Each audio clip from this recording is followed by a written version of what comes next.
오늘 함께 보실 하나님의 말씀 요한복음 4장 26절부터 42절까지의 말씀을 통해서 진정한 만남으로 인한 변화라고 하는 제목으로 여러분들과 말씀을 나누도록 하겠습니다. 우리가 하나님을 만나게 되면 우리는 물과 성령으로 거듭나게 됩니다. 고린도후서 5장 17절의 말씀입니다. 그런즉 누구든지 그리스도 안에 있으면 새로운 피조물이라 이전 것은 지나갔으니 보라 새것이 되었도다. 성경은 우리가 새로운 피조물이 되었다라고 말씀하고 있습니다. 이전에 죄의 그늘 아래 있던 우리가 하나님의 은혜로 거듭나게 되었습니다. 하나님의 자녀가 된 것입니다. 그렇다면 오히려 우리의 삶 가운데 변화가 있어야만 합니다. 변화가 없는 것이 오히려 더 이상한 것이지 않겠습니까? 신앙의 삶을 살고 있지만 나의 삶 가운데 변화가 없다라고 한다면 저와 여러분은 다시 한번 우리의 삶을 진지하게 생각해 봐야 될 줄 믿습니다. 내가 정작 입술로는 하나님을 믿고 하나님을 따른다라고 하면서도 마음 가운데는 하나님을 진정으로 모시고 있지 않는가라고 우리는 다시 한번 우리의 삶을 생각해 봐야만 합니다. 내 삶의 주인의 자리 가운데 내가 있는가, 아니면 내가 아닌 하나님이 계시는가? 하나님께서 나의 삶의 자리 가운데 주인으로 계시고 나를 다스리시며 나를 인도하고 계시는가? 정작 우리의 삶의 주인이 하나님이 아닌 내가 되고 내가 그 자리를 내어드리고 있지 않는 모습은 아닌가라고 우리는 생각해 봐야 될 줄 믿습니다. 저희는 이제 오늘까지 합쳐서 3주 동안에 걸쳐서 예수님께서 예루살렘을 떠나 갈릴리 지역으로 다시 가실 때 사마리아 땅을 거쳐 가신 이 말씀을 우리가 함께 살펴보고 있습니다. 일반적인 유대인들은 요단강을 건너서 베리아 지역으로 가서 갈릴리 지역으로 올라갑니다. 왜냐하면 사마리아 땅을 밟지 않기 위해서입니다. 사마리아 땅을 지나면서 사마리아 사람들을 만나고 싶지 않기 위해서입니다. 그런데 예수님께서는 오히려 사마리아 땅을 지나가시겠다고, 가셔야만 한다고 말씀하시면서 그 땅을 지나가십니다. 그리고 예수님께서는 사마리아의 수가성 우물가에서 남편을 5이나 그리고 6번째 남편을 두었던 이 여인을 만나시고 이 여인에게 대화를 나누십니다. 동네 사람들로부터 따돌림을 당하였습니다. 동네 사람들의 그 눈총이 무섭고 싫어서 이 여인은 찌릿한 더위인 한낮 정오에 우물을 기르러 야곱의 우물가로 나가고 있었습니다. 그럴 수밖에 없었습니다. 하지만 그날 이 여인에게는 새로운 만남이 있었습니다. 그리고 이 만남은 결코 우연이 아니었습니다. 물론 이 여인은 전혀 기대하거나 예측하지 못하였던 그런 만남일 수도 있겠지만 이 만남은 이 하나님께서 이미 계획하시고 하나님께서 이미 인도하신 만남입니다. 그리고 이 만남으로 말미암아 이 여인에게는 큰 변화가 일어나게 됩니다.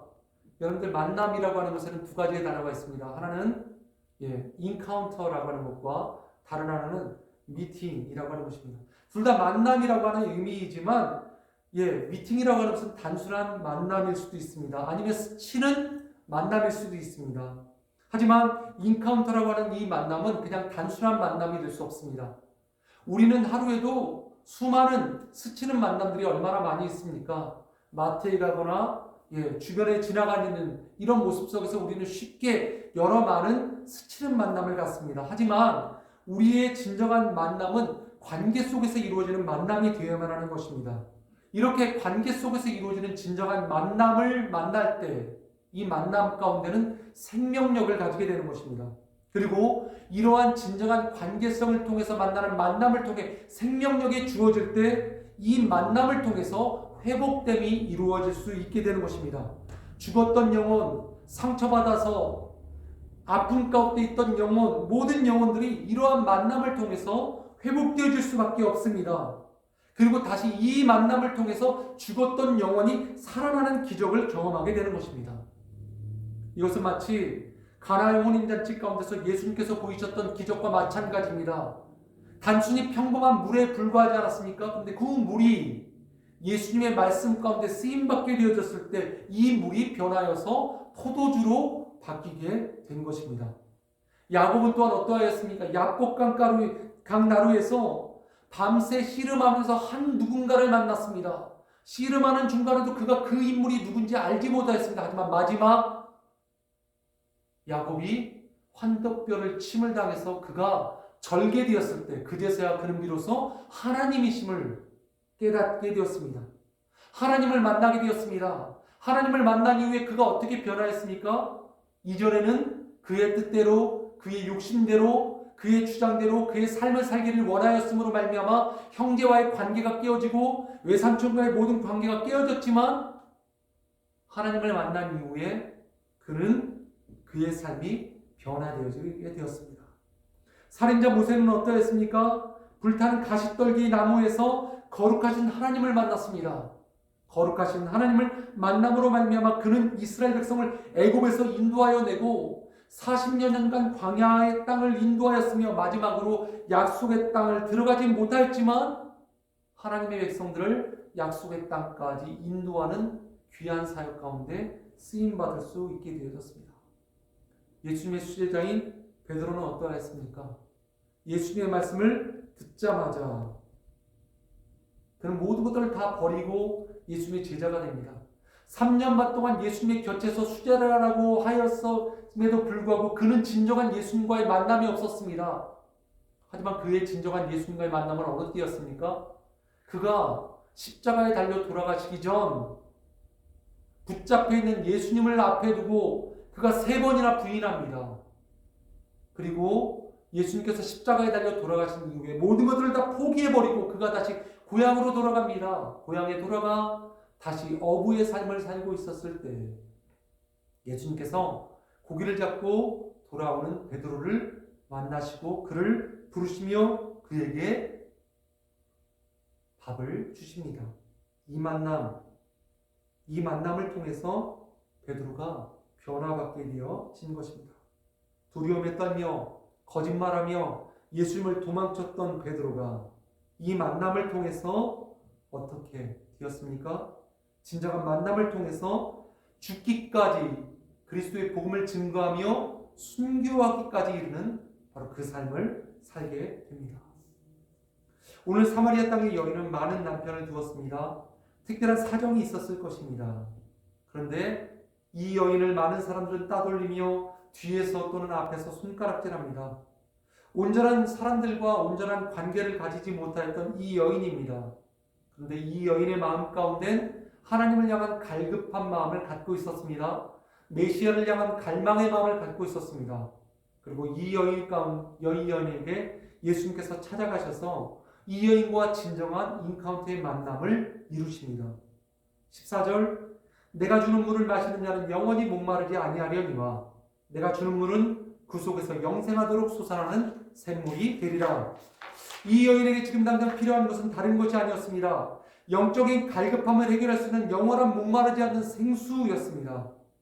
그것은 세상 가운데서 얻을 수 있는 물이 아니었습니다.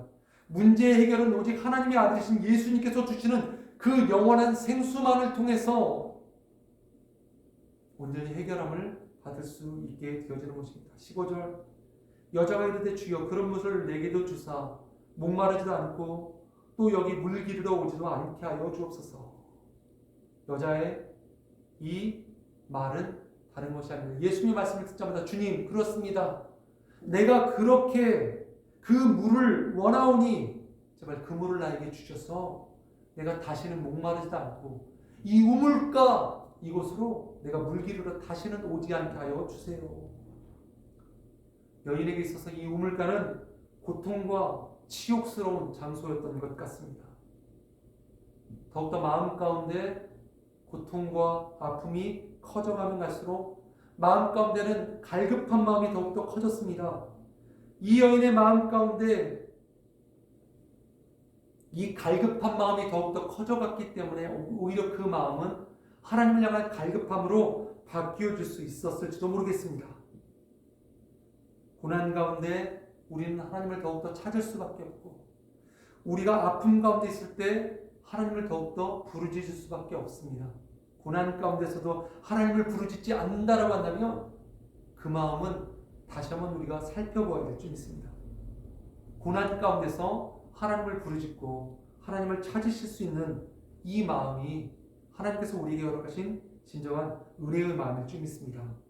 예수님께서는 영원히 목마르지 않는 생수를 달라고 하는 이 여인에게 남편을 데리고 오라고 말씀하십니다. 그때 이 여인이 고백하지 않습니까? 나는 남편이 없습니다. 여자가 대답하여 이르되 나는 남편이 없나이다. 예수께서 이르시되 네가 남편이 없다 하는 말이 옳도다. 분명히 이 여인에게 남편이 있었습니다. 이 남편이 5명이나 있었고 또 한 남편이 있습니다. 이 사실을 모르는 동네 사람도 없습니다. 그런데 그것 때문에 이 여인은 동네 사람들의 따가운 시선을 받게 됩니다. 그리고 이 여인은 그 사람들의 시선을 피하고 싶어만 하였습니다. 예수님께서 또 말씀하십니다. 너에게 5 남편이 있었고 지금 있는 자도 내 남편이 아니니 내 말이 옳도다. 이에 예수님께서는 그 사마리아 여인의 말이 옳다라고 말씀하십니다. 많은 사람들이 이 여인을 정죄하는 마음으로 따돌렸지만 예수님은 조금씩 이 여인에게 대화로 다가가고 계셨던 것입니다. 가늠한 여인이 예수님 앞에 끌려왔습니다. 많은 사람들은 이 여인을 돌을 들고 돌로 쳐 죽여야만 하는 것이 율법에 순종하는 길이라고 하고 자신들의 의로움을 드러내기 원하였습니다. 하지만 예수님은 오히려 그들에게 말씀하십니다. 죄 없는 자가 돌을 들고 쳐라. 그리고 이 여인을 용서하여 주십니다. 오늘 이 여인에게도 마찬가지입니다. 이 여인의 아픔을 찾고 이 여인의 죄를 찾아서 이 여인을 정죄하지 않으시고 예수님은 어떻게 하십니까? 이 여인의 아픔 그대로 받아주십니다. 어느 누구도 이 여인을 다가가서 위로하려는 마음을 가졌던 사람이 아무도 없었습니다. 그럼에도 불구하고 예수님께서는 이 여인에게 다가가셔서 이 여인의 아픔을 만지시고 이 여인을 위로하셨던 것입니다. 25절 여자가 이르되 메시아 곧 그리스도라는 이가 오실 줄을 내가 아노니 그가 오시면 모든 것을 우리에게 알려주시리이다. 예수님 시대에 많은 사람들이 하나님의 약속된 메시아를 기다렸습니다. 예수님의 제자들 가운데서도 그런 사람이 있었습니다. 그들이 기다린 메시아는 어떤 메시아였습니까? 로마의 박해로부터 우리를 해방시켜줄 정치적 메시아. 나를 육신의 고통으로부터 구원시켜줄 육신의 그런 메시아였지만 하나님께서 약속하신 메시아는 정치적이거나 육적인 분이 아니셨습니다. 오직 피조물 된 인간으로서 하나님 앞에서 씻을 수 없는 죄를 지음으로 말미암아 단절된 관계 속에서 헤매고 있는 잃어버린 영혼들을 구원하기 위하여서 메시아신 예수님께서는 이 땅에 오셨고 그들을 구원하기 위해서 십자가에 달려 돌아가신 것입니다. 우리의 신앙의 목적이 있습니다. 그것은 나의 욕구를 충족시키는 것이 아니라 하나님만을 경배하고 그분만을 영화롭게 하는 것. 이것은 오직 예배를 통해서만 이루어질 수 있습니다. 따라서 우리의 온전한 삶은 온전한 예배를 드릴 수 있어야만 합니다. 인간의 사는 목적은 오직 하나님을 영화롭게 하여 그분만을 영원히 즐겁게 하는 것입니다. 하나님께서는 그런 마음을 갖고 있었던 이 여인의 간구를 들으시고 메시아신 예수님을 그 땅에 보내시며 그 땅에 야곱의 우물 곁에서 수가성 우물 곁에서 이 여인과 만남을 갖게 하십니다. 이 예수님께서 말씀하십니다. 예수께서 이르시되 내가 말하는 내가 그라하시니라. 내가 바로 네가 말하는 메시아이다. 여인은 오랜 시간 메시아를 기다리고 있었는데 너무나도 뜻밖의 자리에서 이분을 만나게 된 것입니다. 사마리아 여인이 자신의 인생 가운데 타는 목마름을 가지고 메시아를 기다리고 있었는데 지금 나와 대화를 나누고 있는 이분이 바로 그 메시아이셨던 것입니다. 아무도 찾지 않는 나, 모두 다 나를 피하였던 나, 사람들로부터 이쁨 받지 못했던 나, 그런 나에게 하나님이 아들이신 메시아가 직접 찾아오신 것입니다. 27절과 28절의 말씀입니다. 이때 제자들이 돌아와서 예수께서 여자와 말씀하신 것을 이상히 여겼으나 무엇을 구하시나이까 어찌하여 그와 말씀하시나이까 묻는 자가 없더라. 여자가 물동이를 버려두고 동네로 들어가서 사람들에게 이르되 예수의 복음과 예수의 만남으로 말미암아 이 여인은 변화받게 된 것입니다. 이 여인의 삶 가운데 변화가 이루어졌습니다. 변화가 이루어진 가장 큰 모습이 무엇입니까? 26절 여자가 물동이를 버려두고 동네로 들어가서 사람들에게 이르되, 그렇게 기다리던 메시아가 자신 앞에 계신 것을 알았습니다. 그러자 이 여인은 물동이를 버려두고 동네로 들어가 사람들을 만나기 시작하였습니다. 메시아를 만난 기쁨의 행동이 이렇게 드러나는 것입니다. 지금 여인은 어떤 여인이었습니까? 사람들을 만나는 것을 싫어하였습니다. 사람들을 피하고 싶어 하였습니다. 사람들로부터 따가운 그 시선을 받기 싫어서 사람들이 다니지 않는 그 시간에 오히려 우물가에 가서 물을 길었던 이 여인이 물동이를 버려두고 동네로 들어가서 사람들을 만나 사람들에게 이르기 시작합니다. 메시아를 만난 그 기쁨, 메시아이신 예수님을 만난 그 기쁨은 사람들에게 갖고 있었던 그 두려움조차, 사람들에게 갖고 있었던 그 아픈 상처조차 다 버려지게 만들고 오히려 그들에게 직접 다가가게 만들었던 것입니다. 여인이 변화되었습니다. 제자들이 예수님을 만났을 때에도 예수님의 제자들도 변화되었습니다. 어떤 변화가 일어났습니까? 그들의 모든 그물을 버려두고 예수님을 따르기 시작하였습니다. 그들에게 있어서 그물은 무엇입니까? 삶의 전부였습니다. 생계의 전부였습니다. 그물을 갖고 물고기를 잡아야만 그들의 삶을 영위해 나갈 수 있는데 그것을 버려두고 오직 예수님을 따르기 시작하는 것입니다.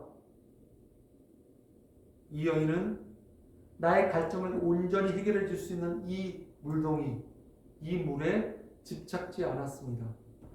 비록 내가 지금 이 순간에는 육적인 갈증을 해결받기 위하여서 이 우물가에서 물을 깃지만 메시아이신 예수님을 만나게 되고 진정한 하나님의 아들이신 예수님을 만났을 때 육적인 갈증뿐만 아니라 영적인 갈증이 해갈됨으로 말미암아 이 여인은 모든 것들을 다 버려두고 지금까지는 두려움의 관계였던 동네 사람들에게 찾아가 그들에게 복음을 증거할 수 있게 되었던 것입니다. 지금까지 이 여인의 삶에 살았던 삶 속에 그 많았던 일들, 고민, 갈등, 고통의 마음들, 이 모든 것들이 예수님과의 만남을 통해서 온전히 해결한 받게 된 것입니다. 여러분들, 우리 인간이라고 하는 존재는 너무나도 연약한 존재입니다. 그러므로 말미암아 우리는 우리 스스로 우리의 삶의 문제를 어떻게 노력하여도 그 삶의 문제를 해결할 수 없습니다. 내가 아무리 노력한다고 한들 우리의 삶의 문제를 어떻게 우리가 해결할 수 있겠습니까? 하지만 예수 그리스도를 만날 때 우리는 그제서야 그 삶의 문제가 해결함 받을 수 있게 되어집니다. 그토록 기다리던 메시아를 만났을 때 이 여인의 삶의 문제 해결함을 받았습니다. 그렇다면 예수님과의 만남을 통해서 삶의 문제를 해결함 받았을 때 우리의 삶은 어떻게 변화야만 할까요? 이 여인의 모습을 우리가 좀 더 살펴본다라고 한다면 이 여인은 어떻게 했습니까? 물동이를 버려두고 동네로 들어가서 사람들에게 이르되, 지금까지 나의 아픔을 알아주셨던 분은 이분밖에 없으신데, 지금까지 나의 상처를 보살펴 주셨던 분은 이분밖에 없으신데 내가 좀 더 이분 곁에 앉아서 그래 이분의 말씀을 듣고 이분으로부터 위로함을 더 받자라고 하는 것이 이 여인의 마음이 아니라 기쁨과 감격과 환호, 이것을 가지고 이 여인은 동네로 들어가 사람들에게로 나아가는 것입니다. 지금까지 자신을 그렇게 따돌렸던 사람들, 나를 미워하였던 사람들, 나를 손가락질했던 그 사람들에게 달려갔습니다. 그리고 이렇게 외칩니다. 29절, 내가 행한 모든 일을 내게 말한 사람을 와서 보라. 이는 그리스도가 아니냐 하니. 이 여인이 동네 사람들에게 가서 그 사람들에게 이분이 누구인지를 증거하기 시작하였습니다. 동네 사람들, 이리 와서 좀 보십시오. 내가 증거하는 한 분이 계십니다. 이분이 바로 우리가 기다리던 그리스도이십니다. 이렇게 고백합니다. 조금 전까지는 사람을 무서워하고 사람을 피하였던 여인이 오히려 그들에게 다가가고 그들에게 나가가서 복음을 증거하기 시작합니다. 무엇 때문입니까? 예수 그리스도의 만남을 통해서 그의 삶이 변화되어졌기 때문인 것입니다. 예수님을 만나기 전에는 도저히 있을 수 없었던 바로 그 일입니다. 그런데 예수님을 만나고 나서 이 여인의 마음 가운데 변화가 일어났습니다. 그리고 동네 사람들에게 나아가 복음을 증거하기 시작합니다. 말씀을 들은 동네 사람들은 또한 어떻게 변화가 되어졌습니까? 30절, 그들이 동네에서 나와 예수께로 오더라. 이 여인의 말을 듣고 그들이 또한 변화받아서 하나님의 말씀을 듣고자 예수님 앞으로 나오기 시작합니다. 무엇이 지금까지 따가운 눈총으로 여인을 바라봤던 동네 사람들을 변화시켰습니까? 무엇이 그들의 굳건하게 닫혀져 있었던 동네 사람들의 마음을 변화시킬 수 있었습니까? 다른 것이 아닙니다. 여인의 마음을 변화시켰던 진정한 복음, 예수님을 통해서, 만남을 통해서 이루어진 그 여인의 변화가 결국 동네 사람들의 마음을 열 수 있게 하였고 동네 사람들의 마음을 변화시킬 수 있었던 것입니다. 여인의 기쁨과 여인의 변화가 동네 사람들에게 진정으로 전달되어졌을 때 결국 동네 사람들은 변화되어지게 된 것입니다. 39절, 이 여자의 말이 내가 행한 모든 것을 그가 내게 말하였다 증언하므로 그 동네 중에 많은 사마리아인이 예수를 믿는지라. 이 여인은 자신이 예수님과 만났고 그리고 만났던 그 모든 일들을 동네 사람들에게 전하였던 것입니다. 그리고 자신의 변화를 동네 사람들에게 말하였을 때 확신과 기쁨에 찬 마음으로 동네 사람들에게 그것을 전하였을 때 동네 사람들은 이 여인의 변화된 모습을 보고 그들의 마음도 변화될 수 있었던 것입니다.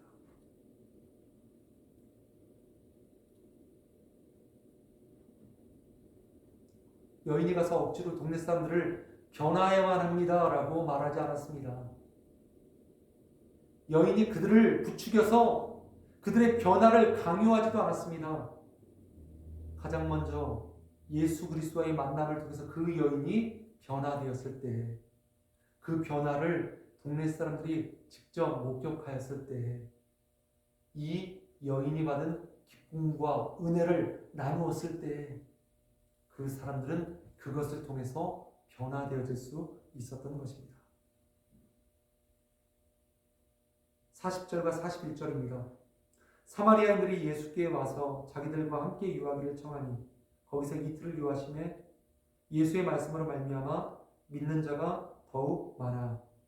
그 여자에게 말하되 이제 우리가 믿는 것은 내 말로 인함이 아니니 이는 우리가 친히 듣고 그가 참으로 세상의 구주인 줄을 알미라 하였더라. 이제는 더 많은 사람들이 모이기 시작합니다. 그리고 더 많은 사람들이 모임으로 말미암아 그들이 예수 그리스도 앞에 앉아서 그리스도의 말씀을 듣고 그들의 삶이 변화되기 시작합니다. 말씀을 마치도록 하겠습니다. 사마리아 여인에 대해서 우리가 3주에 걸쳐서 함께 말씀을 살펴보았습니다. 사람들을 두려워하였고 사람들을 피하였던 여인의 모습이 한 만남을 통해서 변화하기 시작하였습니다. 그 만남은 하나님이 알으신 독생자 예수 그리스도와의 만남이었습니다. 그리고 이 여인의 변화로 말미암아 주변의 사람들이 변화되어지기 시작하였습니다. 예수님께서는 그 사마리아 땅 가운데 이틀을 더 지내시며 복음을 도와 증거하셨고 사마리아 모든 사람들에게 하나님의 복음을 증거하셨을 때 이 사람들은 변화되기 시작하였습니다. 예수 그리스도의 만남이 이 여인을 변화시켰듯이 그리고 변화된 여인이 동네의 모든 사람들을 변화시켰듯이 저와 여러분의 삶 가운데도 가장 먼저 중요한 예수 그리스도와의 진정한 만남이 있어야 될 줄 믿습니다. 그 만남이 있을 때 우리의 삶이 변화되어질 줄 믿습니다. 그 만남으로 말미암아 저와 여러분의 마음 가운데 가지고 있는 모든 상처와 아픔이 치유함 받게 되어질 줄 믿습니다. 그리고 그 변화로 여러분이 나가 복음 증거하시며 나가실 수 있는 그런 귀한 삶을 사실 수 있기를 바랍니다. 오늘 말씀 함께 기억하시면서 함께 다 같이 주님 앞에 기도하며 나가십시다. 함께 다 같이 기도하시겠습니다.